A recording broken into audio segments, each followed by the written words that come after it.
Ladies and gentlemen, please take a seat. The slaughter is in motion.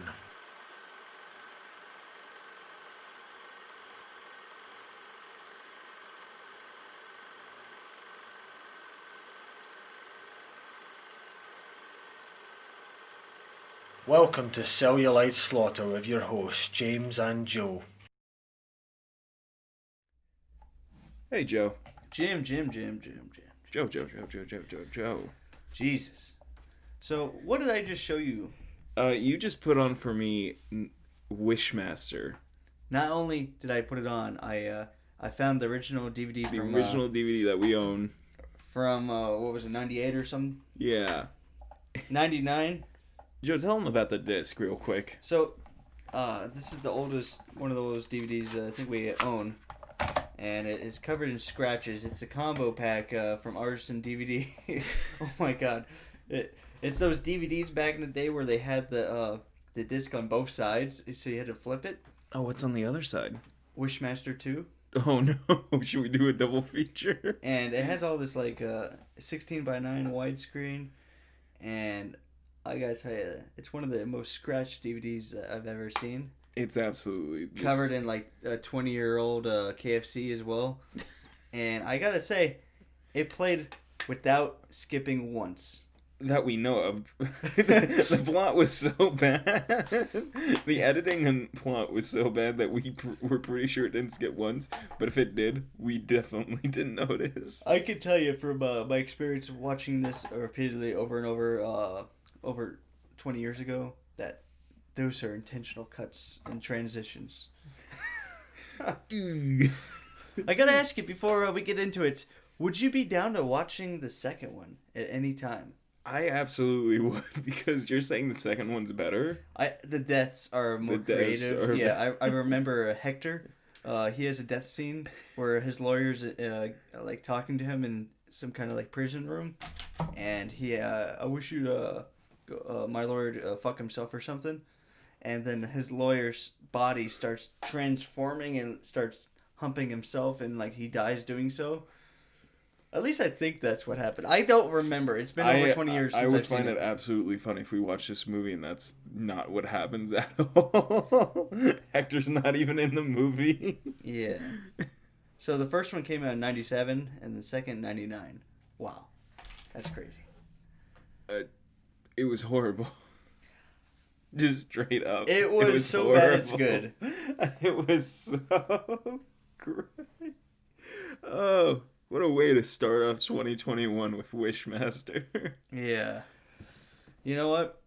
This had a lot of parallels to another movie we just watched. Yeah, that's because it was inspired by that movie, Joe. Yes, the first thing I thought of when I saw Wonder Woman, and then there's the wishing stone and shit. I was like, oh shit, this is the opening plot of Wishmaster. And I was like, oh, that's why I was on board with the whole Wonder Woman for a while. But yeah. It's fucking Wishmaster. And yeah. You tried to get us to watch this a while ago. This was supposed to be one of our first episodes. Right. Along with the Guyver. Yeah, the Guyver, which is still... It's hard to obtain a Blu-ray or DVD that is a U.S. region. Right. It's 100 something, right? I can't remember, but we have the VHS somewhere. But none of your VCRs work. So probably we haven't used them in so long. They probably are just yeah. So let's get into it, Jim. Let's get into it. Did you enjoy it? In ways? In ways. In some ways I did, yes, but it's mostly just this was hard to watch. The characters. I wish we did a commentary track where the commentary track for this would have been amazing because of what you kept saying the whole time. It opens up and you're like, "Oh, this is the live action Aladdin." I did not expect this. I mean, you had Jafar, you had Will Smith's genie whose skeleton broke out of its skin. That was pretty cool. That was probably the most horrific death to me, was that guy just literally breaking apart as the skeleton pulled itself out. Yeah, all the callbacks to the other horror icons. Right, they had Tony Todd show up and then they drowned him. Yeah. Fucking Freddy Krueger. Good to see him. He was in a lot of the movie. I like that. Man, I'm glad. Because the trailer made me think that Robert Englund wasn't... Or Englund? I'm always confused how to say. Is it England? I guess. It doesn't matter. I'm not gonna if I'm saying it wrong, then yeah, it's just in character for me. Yes. But Robert Englund, from the trailer, when you had showed me it a while ago, I expected him to be a very small part of it, not as big as he was. I was expecting like a Wishmaster just stumbles upon his like party and is like, I wish it was a party that people remember. Your wish is granted.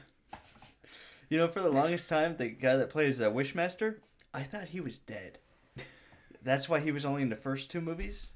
And I was like, what? He didn't come back for the others? I can't remember who told me he died, but Andrew Divoff, he's been working a lot, but... I mean, I used to think Macaulay Culkin was dead for a long time. Somebody told me, like, Macaulay Culkin had died from, like, a drug overdose. I'm like, yeah, that makes sense, and I never looked it up for years. And then I saw him inside, I'm like, oh, I guess he never died, huh? That's crazy, because... he reminds me of the guy that they cast in Joker as Alfred, Douglas Hodge, who also appeared in some of the newer Black Mirror episodes. Oh, was he in multiple or just the one? I think it's one episode, but it's like 3 different stories, and he's like almost like a Wishmaster-esque like guy telling like stories. But they have like this similar look upon them, if you can see. As you almost drop your phone showing me. Yes, I almost dropped my phone trying to show you. Which one are you showing me right That's now? That's the guy from Joker. Okay. And let me pull up a photo for the guy. This.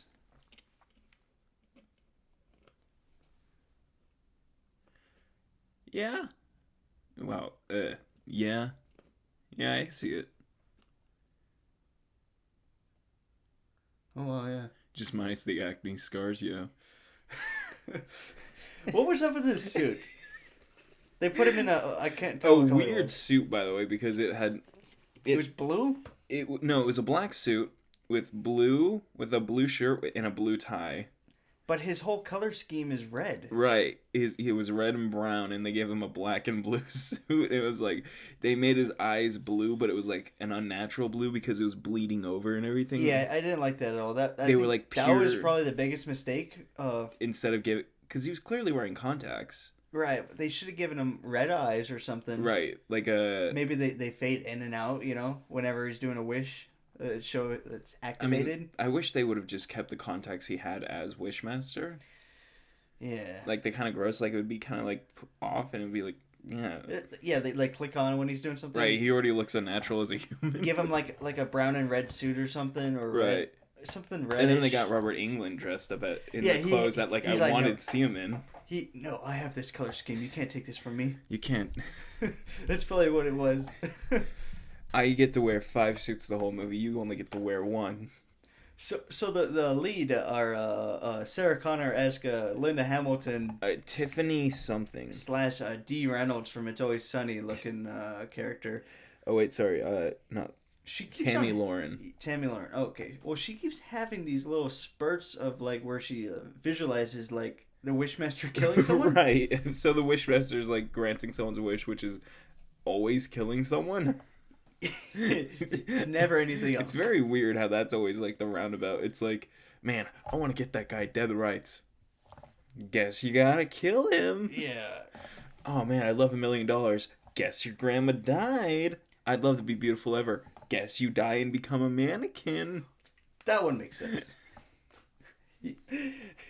I'd like to see you try to go through me. I guess you become glass in a door and then break. That was the worst.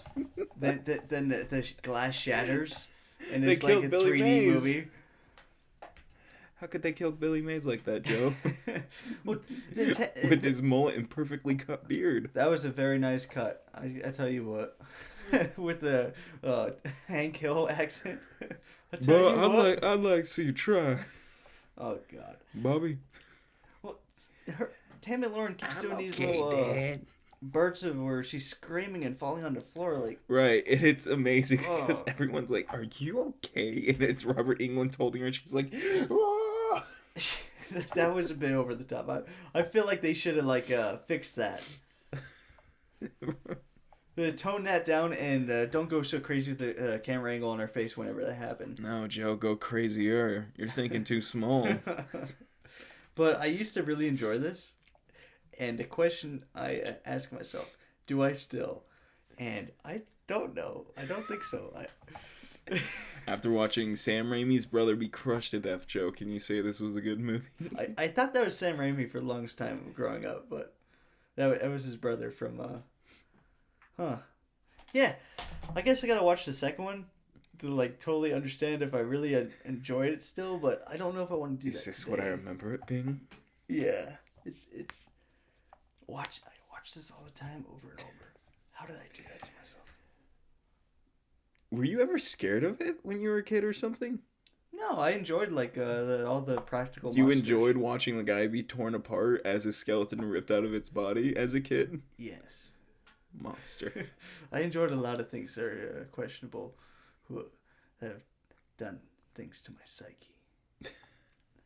I really like the as much as I don't think the movie itself is good, I really like the practical effects and the costumes that everyone had. Yeah, I like that, but you really feel the budgetary restraint whenever it comes to the dolly and crane, the camera angle. They spend all their money on the Wishmaster himself and the statue guards at the end. That was cool. I really liked. They looked like they were statues, but then like they did look like they were statues, but it was also very obvious they were about to stop being it because they were all holding real weapons, and it's like, how did you get that in their hands though?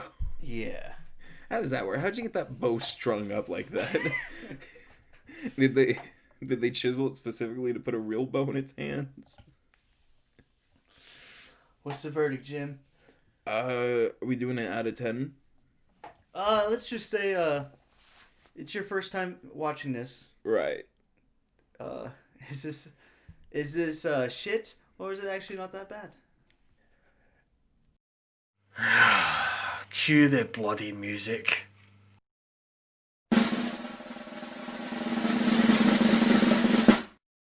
Ah, well, that wasn't bad, actually. It wasn't that bad. It definitely could have been worse. Like, definitely could have been worse. I have a lot worse movies to show you. We've definitely watched worse on the podcast. Mainly Arch Enemy. God. And I've definitely watched worse off the podcast, Scoob. As we talked about earlier in this episode. That's a big disappointment. Oh, God. Do you want to wrap it up there, or do you want to... No, that's good. That's good? Yeah. You got any recommendations? Did we do it last time? Yeah. Yeah, I guess I can recommend HBO Max show The Flight Attendant with Kaylee Cuoco. Yeah. From Big Bang Theory. It's actually a pretty good show. A lot of vibes of Catch Me If You Can by Steven Spielberg, especially with the opening title sequence. It's pretty funny, entertaining, bingeable. It's easy to watch. You don't gotta pay attention very much. Oh, you gotta pay attention, but like not like crazy, and it keeps you updated, like with all the information going on. I've got nothing to recommend, so moving from there, tell people about the podcast if you liked it. Just, word of mouth. It's an easy way to spread it. Share it with your friends. Give us a rating. Leave a like or a dislike if you're that one person. You know who you are because you appear every episode and leave a dislike no matter what. And let us know what you think in the comments or in a review on Apple Podcasts. We'll see you guys next time for another movie. Be good people, do good things, and say goodbye, Joe. Bye.